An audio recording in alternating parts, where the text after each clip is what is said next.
What is a business that is more profitable than Google and Amazon? Fintech? Electric vehicle? No. It's water. That's right. Water.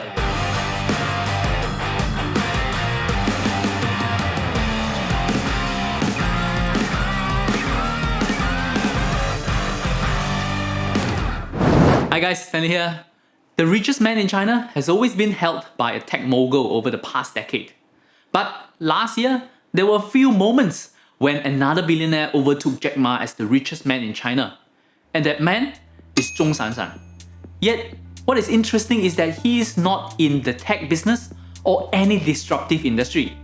He did it by selling water. Zhong San is the founder of Nongfu Spring, the largest bottled water manufacturer in China. And this is the story of how he grew Nongfu Spring against all odds. Zhong San came from a very poor family in Hangzhou. He was born in the year 1954, where China was still a very much communist country. He never got the chance to finish his primary school. He was forced to quit school to support his family at the age of 12 during the Cultural Revolution. Due to his young age and lack of education, he had to work his way as a craftsman, building anything and learning along the way. And when he grew up, China began slowly opening up as well. The government started a national examination program, giving him a chance to self-study and get qualified. He went for the exam more than once, very similar to Jack Ma. Although his result was not very good, he was still able to make it to Zhejiang Radio and TV University. From there, he learned about the media industry and went on to become a journalist after graduating in the 1980s.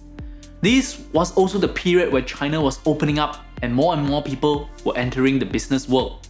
As a journalist, he was assigned to cover the business community. He went around the country interviewing successful business people. And through that, he not only learned about business, but also built his network with many successful people as well. In 1988, the government started the Hainan Special Economic Zone. It was an area where private sector could flourish. And like many others, Zhong San rushed to Hainan to seek his riches. The first business he founded was a private newspaper.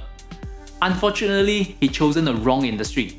Although Hainan is a special economic zone, to create a private publishing house was still very sensitive in China. So the newspaper was doomed from the very beginning. After that, he tried many ventures from rearing mushroom to carpentry. Zhong San failed and failed again.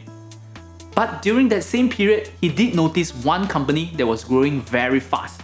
And the company is Wahaha, a beverage company that focused on healthy drinks for kids. Through his network, Zhong San gained the distributorship of Wahaha in Hainan and Guangxi. However, being too ambitious, he was trying to earn as much money as fast as possible. He realized that because of Hainan's special position, he could buy the product at a much lower price and export it to other regions around China where the taxes were higher. However, by doing that, he was breaking the distributorship agreement. Soon, Wahaha found out and removed his distributorship. So once again, Zhong San failed. But if you have not noticed, this is a man that do not know how to quit.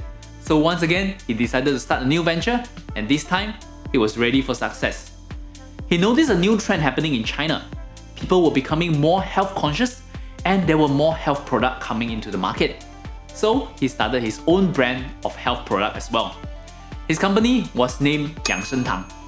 Learning from the marketing strategy of Wahaha, he grew Yangshentang from a local Hainan brand to a nationwide brand within a few years. And one turning point of the business came from a major crisis. As the industry grew, it attracted many more competition, but also attracted many more fraudsters. Many companies were selling products with fake ingredients and fake health claims. After a while, a few of them got exposed, and that brought the reputation of the whole industry down. However, instead of lying low and weathering through the crisis, Zhong San saw it as an opportunity. He expanded his marketing aggressively, claiming that his product will make 100% from pure ingredients and offered journalists and the public to come and visit his factories. As other competitors got wiped out from the scandals, Yangshentang became one of the leaders in the industry. Yet, Zhong San saw the danger of this industry and was experimenting with multiple new ventures in hope to diversify his business. In one such expansion, he acquired a spring water reservoir. The previous owner was just using it to make liquor.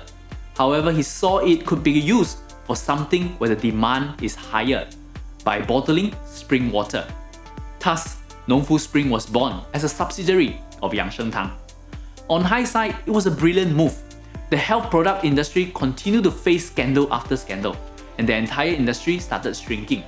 Zhongshan began to put more effort into the bottled water business instead. However, the challenge was also immense.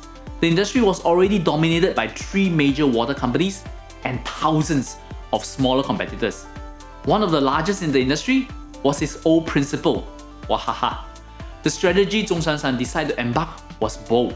He decided to go after the entire industry.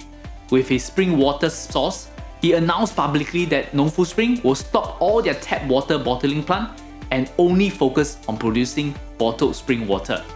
Then he went on to claim that that is because spring water is a much healthier choice for consumer. He used massive advertising, experiments, and even engaged with schools to spread the information into the public. This angered many bottled water manufacturers and even led to lawsuit disputing the claim that Nongfu spring water was really healthier than other bottled waters. But no news is bad news, and all that attention only increased the exposure of Nongfu spring water and helped it gain market share. But the claim by Nongfu Spring that its water quality is better than others came to bite the company in 2013. During that year, news about consumer finding black stain within Nongfu spring water bottle became viral. This led to investigation and reports about the poor quality of their water. Even the government department started questioning Nongfu spring water. After many reports and heated rebuttal by the company, the trust in Nongfu spring water was badly damaged.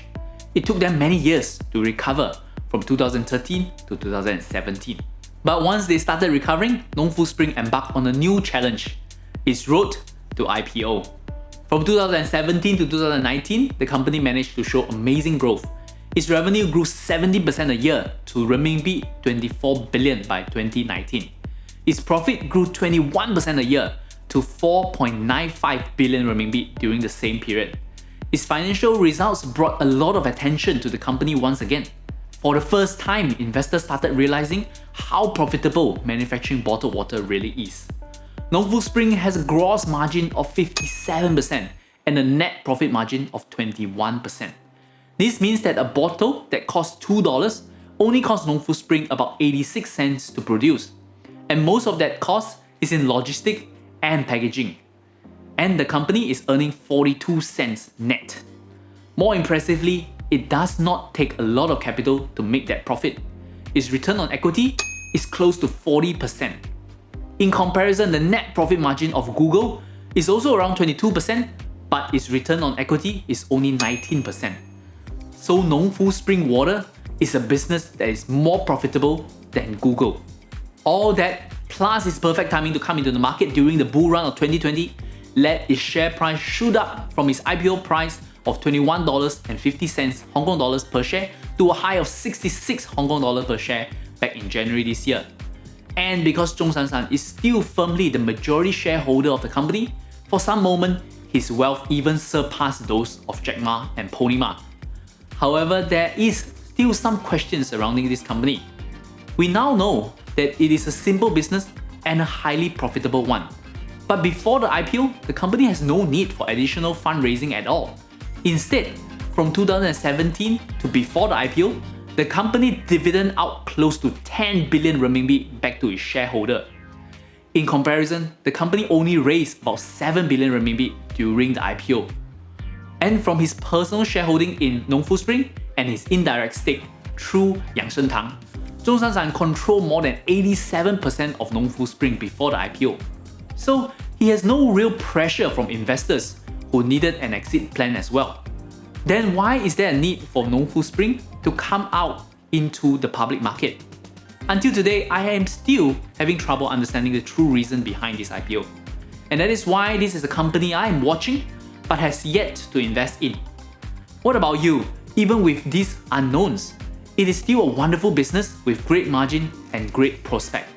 Is it a company that you would want to invest in? Share your thoughts with us below. Anyway, that's the story of Zhongshan and Nongfu Spring. If you want to learn more about investing, remember to check out our free investing course at valueinvestasia.com/free course. If you have gotten value out of this video, I hope you give us a like, share, and subscribe so you don't miss out on any of our new videos every week. As always, my name is Stanley. Till we meet again, invest safely.